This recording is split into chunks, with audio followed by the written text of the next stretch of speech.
जब हम लोग टीचिंग कर रहे होते हैं तो हम लोग पैटर्न्स बना रहे होते हैं कि कौन सा टॉपिक ज्यादा इंपॉर्टेंट है, कहां से क्वेश्चन ज्यादा आ रहे हैं, कहां से क्वेश्चन कम आ रहे हैं, किस टाइप के टॉपिक्स को ज्यादा ट्रिकी वे में घुमा के बच्चों से पूछा जाता है। टीचर का पढ़ाने के साथ साथ एक ये analysis side by side her teacher अपना ये कर रहा होता है। ठीक है, ये मैंने अपने उसमें पाया है कि फ्रॉम द ईयर ऑफ 2019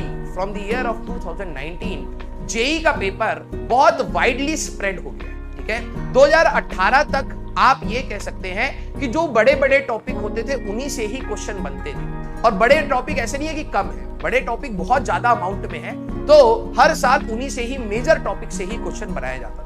लेकिन जब से आईआईटी में नंबर ऑफ अटेम्प्ट्स बढ़े हैं तो आईआईटी के जो भी क्वेश्चन हैं बहुत छोटे छोटे टॉपिक्स जो जनरली हमारे टाइम पे तो छुड़वा ही दिए जाते थे। फॉर एग्जांपल हमारे टाइम पे सॉलिड्स वाला जो आपने स्ट्रेस स्ट्रेन ये वाला पढ़ा है, ये हमें पढ़ाया ही नहीं गया। कंपटीशन कोटा की बात कर रहा हूँ। ठीक है, एक एक्स्ट्रा क्लास दे दी, 2 घंटे में पढ़ लो, खत्म करो, क्योंकि इसका वेटेज, क्योंकि उस समय ज्यादा क्वेश्चन इससे बनते नहीं थे। ठीक है, हमें ये वाली चीज पढ़ाई ही नहीं। ठीक है, हमें विस्कोसिटी पढ़ाई ही नहीं, हमें ईएम वेव्स, कम्युनिकेशन, सेमीकंडक्टर पढ़ाया ही नहीं गया, क्योंकि हमारे टाइम तक उसके ऊपर क्वेश्चन आते ही नहीं।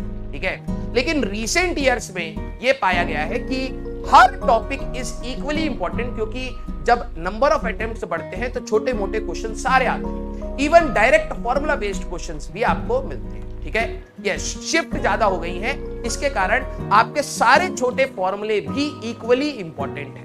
ठीक है, तो ये एक टफनेस लेवल बढ़ गया कि हम लोग अपने टाइम पे कुछ टॉपिक्स को छोड़ देते थे।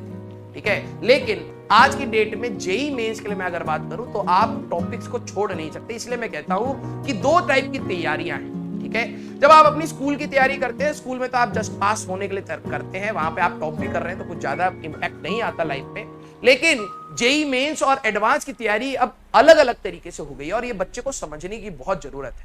जेई मेंस में आपके छोटे से छोटे इंपॉर्टेंट टॉपिक्स बन चुके हैं। ठीक है, तो आपको पूरा सिलेबस ढंग से पढ़ना है, फॉर्मूलेज अच्छे से याद रखने हैं, उनकी एप्लीकेशन अच्छे से आपको याद होनी है। हो सकता है वो यूनिट बेस्ड ही क्वेश्चन क्यों ना हो। तो जेई मेंस के लिए आपके लिए पूरा सिलेबस का कवरेज होना चाहिए।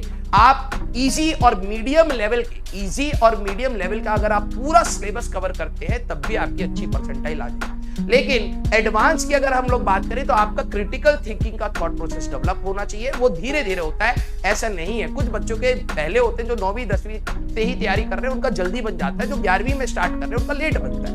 12वीं तक आते आते आप एडवांस क्वेश्चन संभालना खुद से स्टार्ट कर देंगे, और इसकी मैं आपको प्रॉमिस कर रहा हूं from the month of May आप खुद देखना कि आप कितने सारे एडवांस के क्वेश्चन, जिन्होंने 11वीं अच्छे से थोड़ी बहुत भी पढ़ी है, कितने सारे एडवांस क्वेश्चन आप खुद से पकड़ना स्टार्ट कर देंगे। 11वीं में टीचर कहीं ना कहीं थोड़ा सा बचता है नॉर्मल से ग्रुप में कि बच्चा जल्दी से एडवांस पे नहीं, सबसे पहले मेंस पे जाए, क्योंकि वो उसमें सारे टॉपिक कवर हो रहे हैं और सारे आपके छोटे छोटे कंसेप्ट क्लियर हो रहे हैं। और 12वीं के मई से जैसी मई मंथ आएगा, 1-1.5 महीने के अंदर जैसे टॉपिक होंगे, आपका थॉट प्रोसेस इतना होगा कि आप खुद एडवांस के क्वेश्चन लगाएंगे, आप खुद बोलेंगे कि सर एडवांस के क्वेश्चन होने स्टार्ट हो। ठीक है, तो पेशेंस रखना है, सारी छोटी चीजें आपको ध्यान के साथ रखनी है।